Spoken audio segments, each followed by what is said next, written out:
क्या हाल है साथियों, मैं विकास तोमर आप लोग के अपने trust channel collective study for success पे आप लोगों का स्वागत करता हूँ। 9 अक्टूबर करंट अफेयर हम लोग देखने वाले हैं हिंदी इंग्लिश दोनों ही भाषाओं में। ठीक, तो बिना किसी देरी के जल्दी स्टार्ट कर लेते हैं।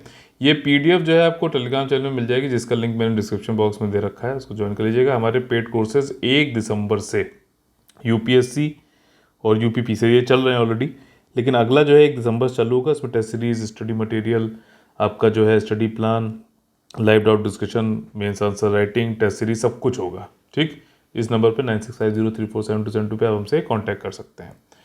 ठीक है, 10 मोस्ट इंपॉर्टेंट जो टॉपिक्स हैं आज के, चलिए इनको देखते हैं। ई रूपी बहुत ज़्यादा इंपॉर्टेंट है, पक्का आएगा ये पेपर में, पक्का पक्का भैया पक्का। ठीक, तो देखिए इसको बोलते हैं central bank digital currency. Central bank की ये डिजिटल करेंसी, जैसे क्रिप्टो करेंसी होती है ना, वो आपका जो है वो भी डिजिटल करेंसी है, लेकिन ये सेंट्रल बैंक के द्वारा जो है रेगुलेट की जाएगी। आरबीआई इसको लॉन्च कर रहा है। ठीक, फॉर स्पेसिफिक यूज केसेस, इसका मतलब ये है कि कुछ मतलब जगहों पर ही अभी इसको यूज़ किया जाएगा। इसके लिए इन्होंने जो है एक कॉन्सेप्ट पेपर अभी निकाला है। ये डिजिटल करेंसी जो निकालने वाले हैं, कॉन्सेप्ट नोट निकाला है इन्होंने। ठीक है, टेक्नोलॉजिकल मेजर्स क्या होने वाले हैं, कैसे इसको संचालन करेंगे इलेक्ट्रॉनिक करेंसी का, क्या डिजिटल इंफ्रास्ट्रक्चर लगेगा, क्या टेक्नोलॉजी ऑप्शन रहेगा, ये सब कुछ सेंट्रल बैंक देख रहा है। ई रूपी क्या है? ई रूपी एक कैशलेस कॉन्टैक्टलेस, ठीक, डिजिटल पेमेंट सिस्टम है। क्यूआर कोड रहेगा या फिर SMS string based e voucher रहेगा। जैसे होता है ना, फूड कूपन्स आते हैं, तो फूड कूपन्स का उपयोग आप कहाँ कर पाओगे? फूड के लिए, फूड खरीदने के लिए। ठीक है, तो उसी प्रकार से कुछ SMS string based e voucher होंगे कि ई वाउचर ये आप ऑनलाइन शॉपिंग कर लीजिए, या फिर ई वाउचर से आप जो है फूड खरीद लो, कुछ ठीक राशन खरीद लो। तो ये स्पेसिफिक बेस्ड होगा। ठीक, और ये डिलीवर कर दिया जाएगा एसएमएस वाला। क्यूआर कोड दिखा के भी आप कर सकते हो। मान लीजिए क्यूआर कोड में आपने डाल दिए 1000 रुपये। ठीक है, तो आपने जो है कहीं पे गए आप जो है कुछ खरीदने, तो आपने क्यूआर कोड जो है वहाँ पे स्कैन करा दिया, 1000 रुपये का जो है पेमेंट आपने कर दिया उसके थ्रू। ये चीज़ है। ठीक, तो ये है, और किसी कार्ड की ज़रूरत नहीं है, किसी डिजिटल पेमेंट ऐप की ज़रूरत नहीं है, इंटरनेट बैंकिंग एक्सेस की ज़रूरत नहीं है, सीधे आप कर सकते हो। इसको डेवलप कर रहा है एनपीसीआई यूपीआई भी यही चलाता है, एटीएम भी यही चलाता है भारत में। ठीक है, ये एक 10 प्राइवेट संस्थाएं उनके साथ में मिलकर गवर्नमेंट के और आरबीआई के द्वारा जो है प्रमोटेड है। एनपीसीआई कॉरपोरेशन है, निगम है, ध्यान रखना। ठीक, गवर्नमेंट ओन नहीं है। तो ये यूपीआई चलाता है, तो उसी प्लेटफॉर्म पे इसको भी चला रहा है, ये ई रूपी को। इसकी बात हम लोग कर रहे हैं अभी। ठीक, और इसके साथ ही साथ ये कोलैबोरेट करेगा department of financial services, ministry of health और नेशनल हेल्थ अथॉरिटी के साथ में। ठीक, तो ये चीज़ें कुछ, ये देखो यहीं से क्वेश्चन पूछाएगा कि कैसे क्या है, या फिर मेन से पूछ सकता है यूपीआई, और इसमें बताइए सिमिलरिटीज़ क्या है, कंपेयर करिए, वो सारी चीज़ें। नेक्स्ट टॉपिक है online gaming industry in India. अब देखो ऐसा है कि भारत में गेमिंग इंडस्ट्री बहुत तेज़ी से बढ़ रही है, पूरी दुनिया में सबसे ज़्यादा तेज़ी से बढ़ रही है। अब आजकल आप रोज़ देखते होगे रमी सर्किल, ठीक है ना, एमपीएल, ठीक है ना, खेलो ऑनलाइन आओ, और कुछ में बोलते भी हैं आदत लग सकती है, लेकिन फिर भी खेलिए, या जो भी है। ठीक, तो अब इसको ऑनलाइन गेमिंग इंडस्ट्री को रेगुलेट करने के लिए, ठीक, एक टास्क फोर्स बनाई थी मिनिस्ट्री ऑफ इलेक्ट्रॉनिक्स ने। टास्क फोर्स बनाई गई और उससे कहा गया भैया रिकमेंडेशन दो कि किस प्रकार से हम रेगुलेट, नियंत्रण में विनियमित कर सकते हैं ऑनलाइन गेमिंग इंडस्ट्री को इंडिया में। ठीक, तो कोरोना के बाद तो भैया ऑनलाइन गेमिंग बहुत ही ज़्यादा तेज़ी से बढ़ा है। तो इसमें देखिए जो टास्क फोर्स था उसने बोला कि एक सेंट्रल रेगुलेटरी बॉडी बना दो सेक्टर के लिए। ठीक, तो यानी कि सेंट्रल लेवल पे ऑनलाइन गेमिंग जो है उसको कंट्रोल करे। एक्चुअली ऑनलाइन गेमिंग जो है वो एक स्टेट सब्जेक्ट है। ठीक, अब आप ऑनलाइन जो इंटरनेट है वो आपको पता है क्या किसी स्टेट के टेरिटरी के दायरे में रह सकता है? नहीं रह सकता। तो इसीलिए क्या है कि स्टेट इसको रेगुलेट करने में जो है इनकैपेबल है। आप ये समझ लो, इनकैपेबल है। तो एक सेंट्रल अथॉरिटी होनी चाहिए, उसको बैन करना है या फिर किस तरह के रेगुलेट करना है। स्टेट सब्जेक्ट या स्टेट लॉ से काम नहीं चल पाएगा। ठीक, तमिलनाडु में मान लीजिए कोई गेम चल रहा है, लेकिन उसके जो सर्वर्स हैं वो वेस्ट बंगाल में है, तो ये काम नहीं कर पाता, इसलिए सेंट्रल अथॉरिटी की बात करी गई है। और इसमें इन्होंने ये भी बताया टास्क फोर्स में, ये डिफाइन करेगा कि गेम ऑफ स्किल कौन सा है, ठीक, और गेम ऑफ चांस कौन सा है। ठीक है, तो ये मतलब कुछ चीज़ें हैं इसमें, कुछ पेड गेम होते हैं, कुछ नॉन पेड गेम होते हैं, तो उन सबकी डेफिनीशन भी इन्होंने कहा कि बिल्कुल क्लियरली बताई जाएगी, बनाई जाएगी, इसमें बतानी चाहिए। और इन ऑनलाइन गेमिंग को, ठीक, prevention of money laundering act के अंतर्गत लाया जाएगा। कई जगह ये देखा जा रहा है कि ऑनलाइन गेम खिलाया जाता है लेकिन 2 नंबर, उसको भले ही कोई ना खेल रहा हो, वहाँ पे उन्होंने बॉट्स बैठा रखे हैं, कंप्यूटर प्रोग्राम, लेकिन वो दिखा रहे हैं कि लोग जो है उसमें एनरोल कर रहे हैं और 2 नंबर पैसा 1 नंबर कर रहे हैं।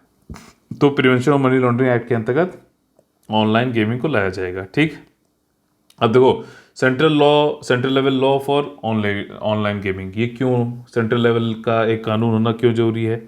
ये उनके किसके ऊपर अप्लाई होगा? ये अप्लाई होगा रियल मनी जहाँ पे इन्वॉल्व हो रहा है, ठीक, उनके ऊपर, ठीक, जिसमें ई स्पोर्ट है, ऑनलाइन फैंटेसी स्पोर्ट है, कार्ड गेम है, वही सारे, ठीक। इसके अलावा casual games with no real money, जहाँ पर बिल्कुल रियल मनी जो असली पैसा वो नहीं लग रहा है, तो उनको जो है इन रूल से अलग रखा जाएगा। ठीक, लेकिन अगर इनके हाई नंबर ऑफ यूजर्स रह गए तो ये भी सेंट्रल लॉ के अंतर्गत आ जाएंगे, जो बनाने की बात कही है टास्क फोर्स ने। ठीक, साथ ही साथ एक रेगुलेटरी बॉडी, अब लॉ बन गया, ठीक, ये बता दिया कौन सा लॉ के अंतर्गत आएगा नहीं आएगा, लेकिन इसको कोई देखने के लिए रेगुलेटरी बॉडी तो चाहिए होगी। तो वो बॉडी जो है वो डिटरमाइन करेगी कौन सा गेम ऑफ स्किल और चांस है, और उसी के अनुसार जो है उसको अलग अलग डिफरेंट गेमिंग फॉर्मेट में कंप्लायंस में उसको डाला जाएगा। 3 टियर का डिस्प्यूट रेजोल्यूशन सिस्टम होगा, जैसे कि इंफॉर्मेशन टेक्नोलॉजी रूल्स 2021 में बताया गया। 3 स्फीयर क्या हो गया? डिस्ट्रिक्ट हो गया, स्टेट हो गया, नेशनल हो गया। ठीक, तो कोई डिस्प्यूट है, वाद विवाद है, तो इसका रेजोल्यूशन जो है यहाँ पर इस तरीके से कराया जाएगा 3 टियर में। इसके बाद कोई भी ऑनलाइन गेमिंग प्लेटफॉर्म, चाहे वो घरेलू हो चाहे बाहर की हो, अगर वो offering real money online game कर रही है ऑफर, तो वो इंडियन लॉ के अंतर्गत आना पड़ेगा, उसको इनकॉर्पोरेट करना पड़ेगा। यहाँ पर ये चीज़ है। सेंट्रल लेवल लॉ क्यों? क्योंकि स्टेट सब्जेक्ट है, स्टेट जो है वो इनकेपेबल है, तो इसलिए सेंट्रल लॉ की जरूरत नहीं बल्कि आवश्यक, मतलब इसको लाए बिना तो काम हो ही नहीं सकता। ठीक, ऑनलाइन गेमिंग मार्केट समझो इंडिया में कितना तेजी से बढ़ रहा है। अभी ये 1.5 बिलियन से ज़्यादा है और ये देखा जा रहा है कि 5 बिलियन से ज़्यादा हो जाएगा 2025 तक, ऐसा अनुमान है। ये भारत में जो कंट्री में जो ऑनलाइन गेमिंग का मार्केट वो किस प्रकार से बढ़ रहा है? कंपाउंड एनुअल ग्रोथ रेट जो है वो 38% का है भैया। अगर इसको कंपेयर करो चाइना से, तो सिर्फ वहाँ पे 8% है, यूएस में सिर्फ 10% है, भारत में 38%। ठीक, और इंडिया में जो न्यू पेइंग यूजर्स हैं, मान लीजिए आप नहीं खेलते हो, आप लेकिन गए, आपने कहा हम पैसा लगाएंगे, तो आपके तरीके के जो नए पेइंग यूजर्स हैं वो दुनिया में सबसे तेजी से बढ़ रहे हैं भारत में। ठीक, 40% से बढ़े थे 2020 में, 50% से बढ़े थे 2021 में, अभी 2022 का डेटा आएगा तब देखा जाएगा। तो ये ऑनलाइन गेमिंग का हमने पढ़ा और उसके ऊपर ई रूपी का पढ़ा, बहुत इंपॉर्टेंट टॉपिक्स है। अगला टॉपिक है commission for air quality management in NCR and adjoining areas. अब देखो एयर क्वालिटी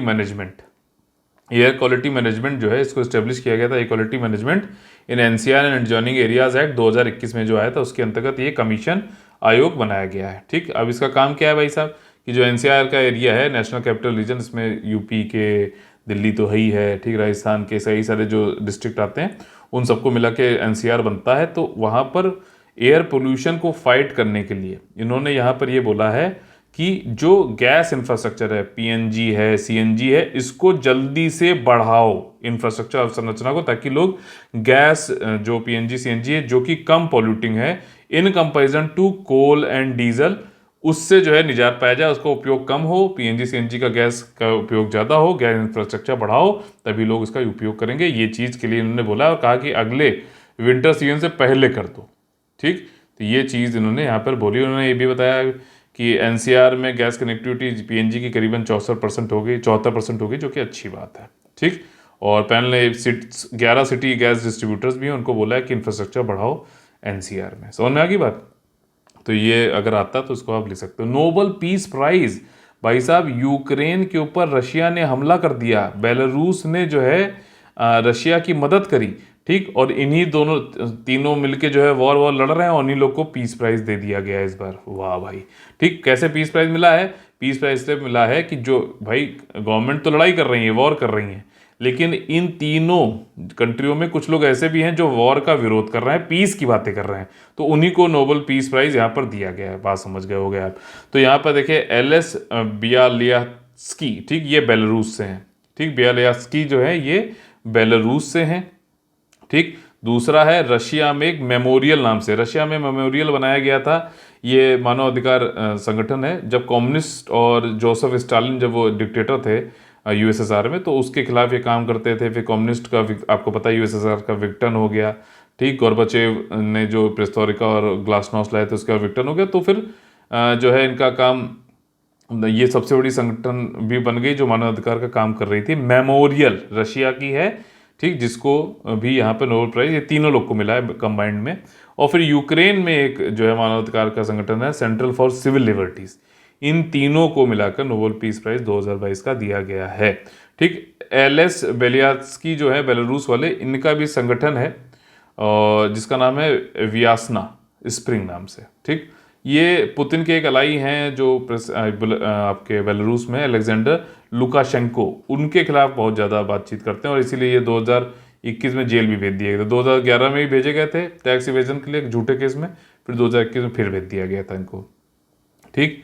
और ये मेमोरियल का मैंने बता दिया आपको, और सेंटर फॉर सिविल लिबर्टीज़, ठीक। तो ये सारी चीज़ें जो है आपका तीनों को मिला के नोबेल पीस प्राइज़ मिल गई। नोबेल पीस प्राइज़ का मैंने नोबेल प्राइज़ का पूरा एक पिक्चर आपको दिया था और इसका एक पूरा वीडियो मैं अलग से बना दूंगा। वैसे तो आपने अगर रोज़ करंट अफेयर देख रहे हो तो इसमें डिटेल में मैंने आपको समझाया भी है, इसलिए मैं कहता हूँ डेली करंट अफेयर देखना जरूरी है। क्यों? मान लीजिए सिर्फ नाम पूछा तो हो सकता है आप रट के एक बार दे दो, लेकिन उसके अंदर क्या वर्किंग है, मेडिसिन में क्या दिया गया, फिजिक्स में कैसे दिया गया, केमिस्ट्री में क्या दिया गया, उस साइंस एंड टेक के वो टॉपिक वहाँ से बन जाते हैं। तो वो वाले मैंने जो है डेली करंट अफेयर में समझाया, अगर आपने ढंग से सुना होगा तभी कर पाओगे, बाकी नाम वाम वाले तो जो है हर कोई कर लेगा। अगला टॉपिक है आपका मेमोरेंडम ऑफ प्रोसीजर। देखिए भारत में जो है कॉलेजियम सिस्टम है, ठीक, जिसमें जुडिशरी अपना जो है जो भी जुडिशरी में जो अपॉइंटमेंट्स होने हैं, नियुक्तियां हो रही हैं, उनकी खुद ही बताता है कॉलेजियम सिस्टम के अंतर्गत कि किसका नियुक्ति आगे होने वाली है, ठीक। उसी के अंतर्गत जो है एक मेमोरेंडम ऑफ प्रोसीजर है कि चलो कॉलेजियम सिस्टम है, जुडिशरी अपने लोगों को खुद ही नियुक्त करती है, अच्छी बात है, लेकिन क्या प्रोसीजर फॉलो करते हो वो चीज़ मेमोरेंडम ऑफ प्रोसीजर के अंतर्गत बताई। और ये देखिए ये काफ़ी टाइम पहले से है, और आपको पता है कि एग्जीक्यूटिव यानी कार्यकारिणी यानी कि सरकार हमेशा से कोशिश ये करती रही है कि उसको भी जुडिशरी में क्या नियुक्ति होनी उसमें थोड़ा बहुत उसको उसका भी हक रहे। लेकिन जैसा कि आर्टिकल नंबर 50 में भी कहा गया है कि एग्जीक्यूटिव और जुडिशरी अलग अलग होनी चाहिए, और जुडिशरी ने, सुप्रीम कोर्ट ने एक केस में ये भी बोला है कि independence of judiciary is basic structure of India.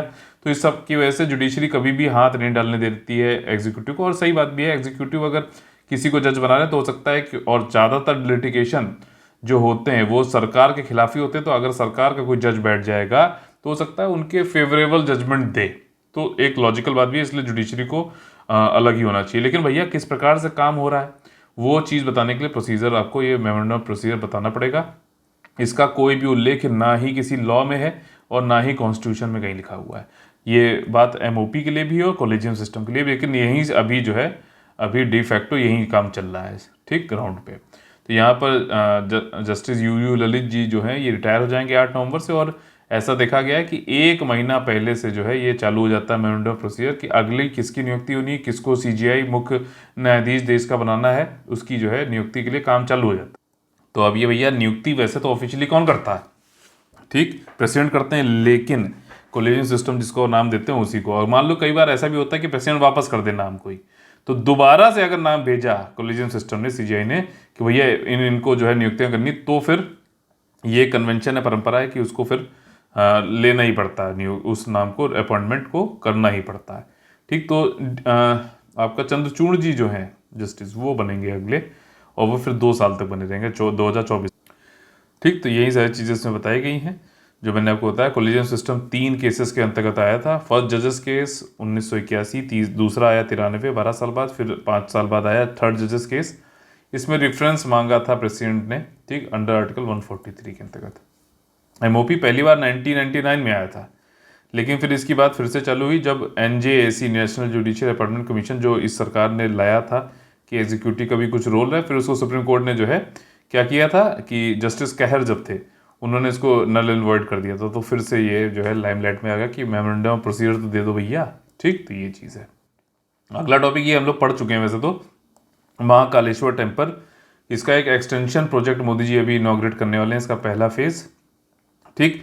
Mahakaleshwar ज्योतिर्लिंग एक हिंदू टेम्पल है, शिवाजी के लिए है, शिव जी के लिए, और ये 12 जो ज्योतिर्लिंग है उनमें से जो है सबसे बड़ा, मोस्ट सेक्रेड ठीक, मोस्ट पवित्र निवास कहा जाता है शिवाजी का। ठीक, महाकालेश्वर ज्योतिर्लिंग ये आपका उज्जैन में है। और ज्योतिर्लिंग में क्या होता है कि जो ये लिंगम है ज्योतिर्लिंगम, इसकी पूजा करी जाती है। और ये कहा जाता है कि एक ज्वलंत, मतलब ये स्वयंभू मतलब बोला जाता है इसको, सेल्फ मैनिफेस्टेड, खुद से ही आ गए थे। और एक फायरी कॉलम ऑफ लाइट है। ठीक है, फायरी कॉलम ऑफ लाइट मतलब यहाँ पे अपीयर हो गई थी जो ज्योतिर्लिंग जहाँ जहाँ पर भी है। ठीक, यानी कि एक ज्वलंत स्तंभ यहाँ पर अपीयर हो गए थे 12 के 12 में। और ये खास क्यों है? एक तो मोस्ट सेक्रेड माना था, दूसरा ये है कि यहाँ पर जो महाकालेश्वर का जो फेस है वो साउथ की तरफ देखता है, बाकी जो 11 है उनमें सब वो सब नॉर्थ की तरफ देख रहे हैं। कहाँ कहाँ वो भी बताऊंगा। ठीक है, तो ये चीज़ें, इस टेम्पल को आगे बढ़ा मतलब एक्सटेंशन किया जा रहा है। शिप्रा नदी पे ये पाया जाता है। इसमें एक रुद्र सागर करके एक लेक भी है, उसको भी इसके कंपाउंड में ले आएंगे। तो ये वाली चीज़ें हमने ऑलरेडी पढ़ी थी, आज फिर से इसका जो है रिवीजन हो गया। और साथ ही साथ यहाँ पर 12 ज्योतिर्लिंग जो उस दिन नहीं पढ़ा था आज पढ़ लेते हैं। यहाँ पे सोमनाथ गुजरात में, नागेश्वर गुजरात में, भीम शंकर महाराष्ट्र, त्र्यंबकेश्वर जो है आपका महाराष्ट्र, गिरनेश्वर महाराष्ट्र, बैद्यनाथ झारखंड, महाकालेश्वर मध्य प्रदेश, ओमकारेश्वर मध्य प्रदेश, काशी विश्वनाथ जो है आपका उत्तर प्रदेश, केदारनाथ उत्तराखंड, रामेश्वरम तमिलनाडु, मल्लिकार्जुन आंध्र प्रदेश। ठीक, अगला टॉपिक है प्रधानमंत्री राष्ट्रीय बाल पुरस्कार। अब इस पुरस्कार को कौन सी मिनिस्ट्री देती है? Ministry of women and child development देती है। ठीक, और मतलब उसके अंतर्गत आता है। और ये वाला पुरस्कार जो है मोदी जी ने अभी, या फिर इसको एक्सटेंड कर दिया गया 31 अक्टूबर 2022 तक, लास्ट डेट फॉर, मतलब तब तक ये बताया आप अपना जो है एप्लीकेशन डाल सकते हो बाल पुरस्कार के लिए। ये नेशनल चाइल्ड अवार्ड जो है फॉर एक्सेप्शनल, उत्कृष्ट जो है उपलब्धियों के लिए 1996 में चालू किया गया था। कौन कौन से फील्ड में? नवाचार, शैक्षिक उपलब्धियां, सोशल सर्विस, आर्ट्स, कल्चर, संस्कृति और स्पोर्ट्स। ठीक, मेडल और कैश प्राइज दिया जाता है। 2018 में इसका नाम बदल के बाल शक्ति पुरस्कार कर दिया गया था। फील्ड ऑफ ब्रेवरी को भी इसमें जोड़ दिया गया है। Ministry of women and child development इसको देता है। अगला टॉपिक है credit guarantee scheme for startup. इस तरीके का हम लोगों ने पीछे पढ़ा भी था, ठीक है ना। क्रेडिट गारंटी स्कीम जो है एमएसएमई के लिए और सिविल एविएशन में इसको बढ़ाया गया। उसी प्रकार से स्टार्टअप में भी department for promotion of industry and internal trade जो है, जो मिनिस्ट्री ऑफ कॉमर्स के अंतर्गत आता है, उसने ये स्कीम लाई है स्टार्टअप के लिए भी, क्रेडिट गारंटी स्कीम। ठीक, स्टार्टअप को जो लोग लोन देंगे उनको सरकार जो है गारंटी देगी कि मान लो ये स्टार्टअप आपको आपके लोन को वापस नहीं कर पाता है तो हम कर देंगे, चिंता मत करो। हम सारी चीज़ें निरीक्षण, सर्वेक्षण जो है, जितना भी पर्यवेक्षण, सुपरविजन, सब रिव्यू करना है भैया। हम लोन किसी को भी नहीं दिलवाएंगे, डोंट वरी। लेकिन हम गारंटी जो देते हैं कि अगर मान लो फिर भी वो लोन वापस नहीं कर पाता है, ठीक, चीटिंग के उससे नहीं, मतलब वाकई में उसने पैसा लगाया नहीं, उसका आइडिया चला, तो हम गारंटी देते हैं कि तुम्हारा लोन वापस हम कर देंगे। जो लोग भी लोन दे रहे हैं इनको मेंबर इंस्टीट्यूशन एमआईज बोला जाता है। क्रेडिट की गारंटी है। कोलेटरल फ्री डेब्ट फाइनेंसिंग, मतलब कोई भी गिरवी चीज नहीं रखवाई जाएगी इसमें। ठीक, अपना जो है आप लोन दीजिए, ठीक है। और इसमें दो तरीके से लोन दिए जाएंगे स्कीम के अंतर्गत, एक ट्रांजैक्शन बेस्ड होगा और अम्ब्रेला बेस्ड होगा। ट्रांजैक्शन बेस्ड गारंटी कवर क्या है? किसी इंडिविजुअल बोरोवर की बात होगी तो ट्रांजैक्शन बेस्ड है। अम्ब्रेला बेस्ड क्या है? कोई वेंचर डेट फंड है, बड़े बड़े इंस्टीट्यूशंस हैं, उनको अगर लोन दिया जा रहा है तो अम्ब्रेला बेस्ड गारंटी के अंतर्गत आएगा। जो इंडिविजुअल है वो 10 करोड़ तक का ले सकता है, या फिर जो भी उसकी क्रेडिट की आउटस्टैंडिंग है, जो भी कम होगा वो दिया जाएगा। अब इस सबको देखो, मैंने एक डीपीआईटी एक मैनेजमेंट कमेटी बनाएगी इसको प्रबंधन देखने के लिए, और साथ ही साथ एक रिस्क इवैल्यूएशन कमेटी भी रहेगी कि कितना रिस्क है। हर किसी को लोन थोड़ा ना दे दिया जाएगा। ठीक, कौन इसका संचालन करेगा? National credit guarantee trustee company limited. ठीक, ये याद रखना। नेक्स्ट टॉपिक है ब्यूरो ऑफ इंडियन स्टैंडर्ड। हम लोगों ने कुछ दिन पहले पढ़ा था क्यूसीआई के बारे में, कंट्रोल ऑफ इंडिया। उसी प्रकार से भारत में जो भी मानक है, जैसे हमारा क्या है, कंज्यूमर है, उपभोक्ता है, ठीक, उपभोक्ता को बढ़िया बढ़िया जो है स्टैंडर्ड वाले जो है सामान मिले, इसके लिए नेशनल लेवल पे सबसे बड़ी जो संस्था है उसका नाम है ब्यूरो ऑफ इंडियन स्टैंडर्ड्स। ठीक, और क्योंकि स्टैंडर्ड की बात हो रही है, उपभोक्ता की बात हो रही है, तो कौन से मंत्रालय के अंतर्गत आएंगे? ये मिनिस्ट्री ऑफ कंज्यूमर अफेयर्स। ठीक, तो ये चीज़ सबको लॉजिकल तरीके से समझाऊंगा आपको। और इसका देखो मानक पथ प्रदर्शक इसका नाम है। और इसने अभी एक इंटरनेशनल लेवल पे, ये तो भारत के अंदर स्टैंडर्ड देख रहा है, ठीक, मानदंड सही है, फिर उस पर सर्टिफिकेशन देता है। हॉलमार्क की बात आप लोगों को मैंने पढ़ाई हुई है। हॉलमार्क जो है किस पे, गोल्ड पे और सिल्वर पे, सिर्फ इन्हीं दो पे होता है। ये भी यही देता है कि भैया उपभोक्ता अगर उसको हॉलमार्क वाला मिले तो ज़्यादा अच्छी बात है, ठीक, मतलब अच्छी गुणवत्ता वाली बात है। तो वो चीज़ें हैं, सर्टिफिकेशन देना है, इंस्पेक्शन करना है, टेस्टिंग करना है, ये सब स्टैंडर्ड के हिसाब से होना चाहिए। स्टैंडर्ड भी ये बनाता है BIS, लेकिन इसके साथ ही साथ ये कोलैबोरेट भी करता है कि इंटरनेशनल लेवल क्या चल रहा है, ठीक, क्योंकि यहाँ पे जो स्टैंडर्ड के हम चीज़ें, मान लीजिए कोई प्रोड्यूस करें, उसको हम एक्सपोर्ट करना चाहें और वो इंटरनेशनल लेवल पे अगर खारिज हो जाए, अवॉइड हो जाए, तो क्या फ़ायदा है, ठीक। तो हमारे एक्सपोर्ट करना है तो हमारे उपभोक्ता जो है हमारे देश के बाहर भी तो हैं, तो हमें अपना सर्टिफिकेशन, टेस्टिंग, इंस्पेक्शन वो बाहर के ग्लोबली जो स्टैंडर्ड्स है उससे अपने अलाइन करने पड़ेंगे। तो इसीलिए समझौता ज्ञापन किया है ब्यूरो ऑफ इंडियन स्टैंडर्ड ने टेस्टिंग एंड इंस्पेक्शन का सर्टिफिकेशन काउंसिल के साथ में, ठीक, ताकि हम प्रमोट करें, संवर्धन करें, हार्मोनाइज करें, इंप्लीमेंट करें quality standard, safety, sustainability laboratories की भारत में, ठीक, जो इंटरनेशनल लेवल पे भी मानी जाए, ठीक। अब देखो BIS के बारे में बोल लेते हैं। ये एक स्टैट्यूटरी बॉडी है, पार्लियामेंट ने लॉ बनाया इसके लिए, और ये इफेक्ट में आई थी 12 अक्टूबर 2017 से। और ये सर्टिफिकेशन, ये सारी चीज़ मैंने जो आपको बताया, न्यू दिल्ली में इसका जो है हेडक्वार्टर है और इसका जो है मिनिस्टर जो होते हैं आपके मिनिस्ट्री ऑफ कंज्यूमर अफेयर्स के, वो इसके जो है एक्स ऑफिशियो प्रेसिडेंट होते हैं। और TISC की बात जो मैंने बताया, testing inspection certification council, international not for profit association है, ये वही सर्टिफिकेशन सबको देता है।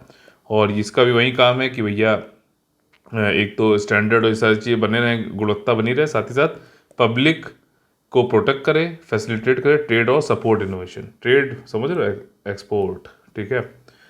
नेक्स्ट टॉपिक है नेशनल हेल्थ अकाउंट।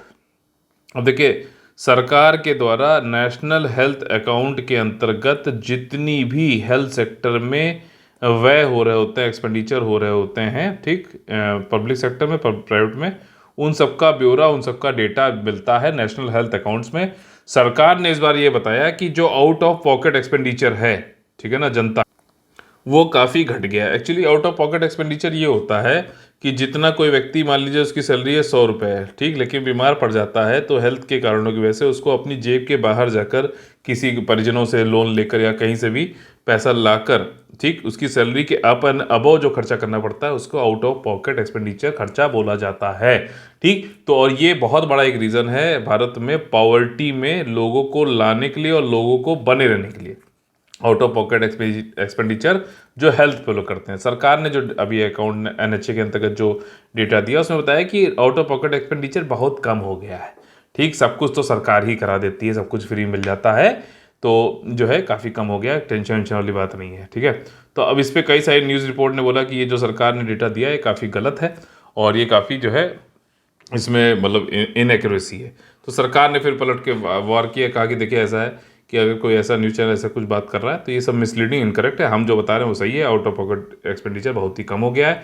हमने जो डेटा उठाया है वो आपका NSO का डेटा है, नेशनल स्टैटिस्टिकल ऑर्गेनाइजेशन का डेटा है, सांख्यिकी संगठन राष्ट्रीय 2017-18 का, और एस्टिमेट जो प्रीवियस एस्टिमेट तो 2014 के।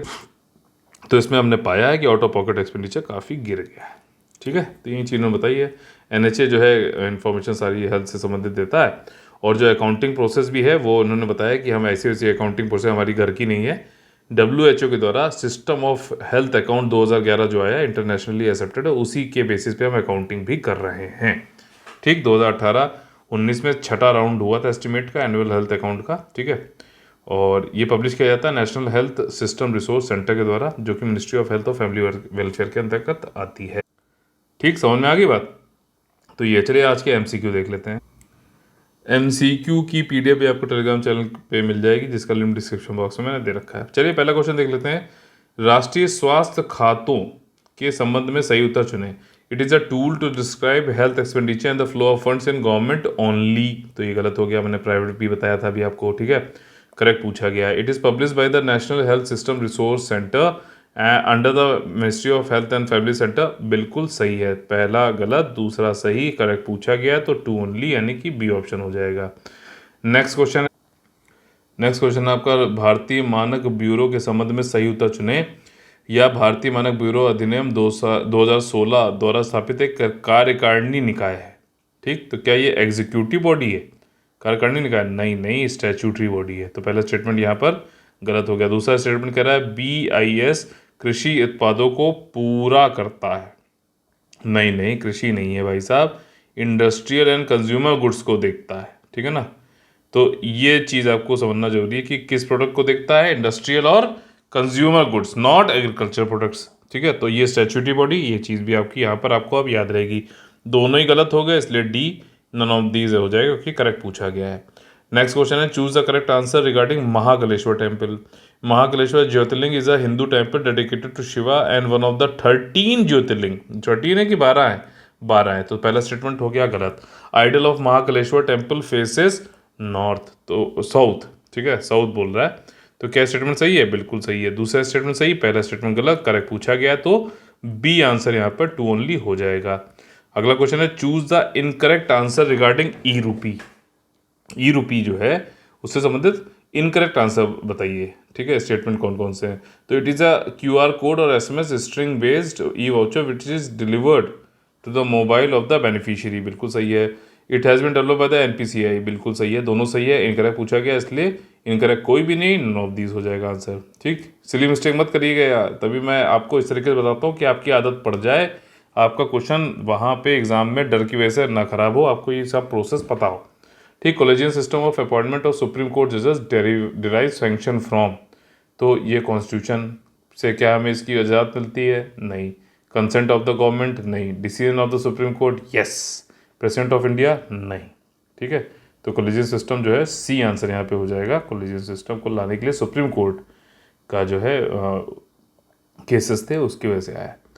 नेक्स्ट क्वेश्चन है हमारा 6 क्वेश्चन जो कि होता है मैपिंग संबंधित। तो देखिए यहाँ पर पूछा गया है एलिस मेरे आइलैंड कहाँ है? एलिस मेरे आइलैंड ये कनाडा का northern most and 3rd largest island है और it is the 10th largest island in the world. तो ये क्या स्टेटमेंट मैंने अभी आप लोग को उस दिन कराया था ना कनाडा संबंधित, ठीक। तब भी अगर आपने नहीं पढ़ा है, मैपिंग नहीं करी है, तो ये आपकी गलती है अगर आप ये क्वेश्चन नहीं कर पा रहे हो। दोनों स्टेटमेंट यहाँ पर सही हैं, सी आंसर हो जाएगा, ठीक है। और ये देखिए सारे एक्सप्लेनेशन भी दे रखे हैं एंड में, ये वाला मैपिंग वाला क्वेश्चन। चलिए मैं दिखाता भी हूँ आपको, सब कुछ करा रहा हूँ, लेकिन आपको खुद भी करना पड़ेगा इसे, ठीक है।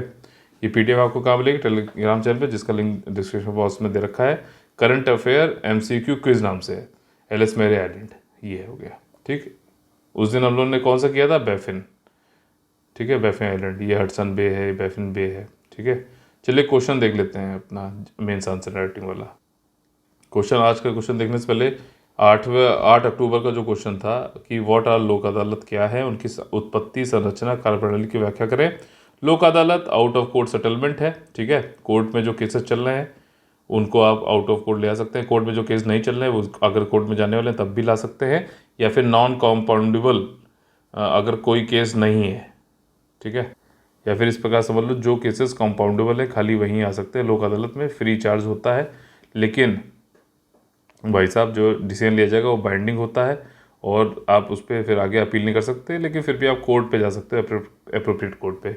ओरिजिन कैसे हुआ है भैया? हमारे राज्य के रीति निदेशक तत्व और संविधान में जो आर्टिकल नंबर 39A जोड़ा गया उसमें फ्री और लीगल एड की बात करी गई, सबको जस्टिस मिलना चाहिए। तो वहाँ से फिर पार्लियामेंट ने लॉ बनाया, ठीक है, नेशनल आपका नालसा नाम से, ठीक है। तो वो जो है वहाँ से उत्पत्ति हुई लोक अदालतों की, और इसका स्ट्रक्चर जो है आपको यहाँ पर बताना है, कितने लोग होते हैं, कौन जज बनता है, रिटायर्ड जज बनता है, क्या है, और फंक्शनिंग जो है वो मैंने आपको पहले बता दी। सिविल कोर्ट की तरह इसका अवार्ड होता है, ठीक। और अपील नहीं कर सकते, लेकिन फिर भी आप नहीं मानते, और जो मतलब दोनों कंसेंट होना चाहिए, जो भी आ रहे हैं वाद विवाद वादी, और दोनों लोग का कंसेंट होना चाहिए पार्टीज़ का, ठीक। तो ये सारी चीज़ें आपको इसमें लिखनी थी, और फिर इसको आप एंड कर सकते हो कि justice delayed is justice denied. तो आप लोक अदालतों के जरिए इसको कर सकते हो। और रिसेंटली अभी हम लोग नेशनल लोक अदालत 12 नवंबर को शायद करने वाले, तो इसमें ये बड़ी जो है लोगों को जस्टिस आसानी से कम दाम में और बढ़िया मिलेगी,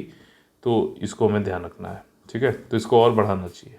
चलिए आज का क्वेश्चन देख लेते हैं।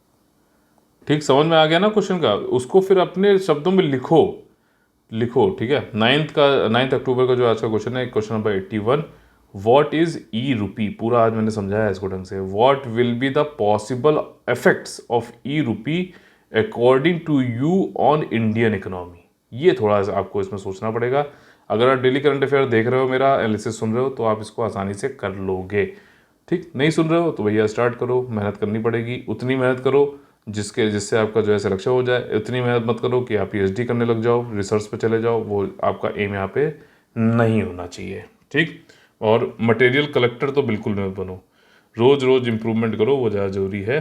ठीक है, तो यहाँ पर ये आज का ये क्वेश्चन हुआ कि ई रुपये क्या है, भारतीय अर्थव्यवस्था पे आपके अनुसार ई रुपये का संभावित प्रभाव क्या होगा। ठीक, तो इसको आपको बताना है। ठीक है, चलिए मोटिवेशनल कोट देख लेते हैं आज का।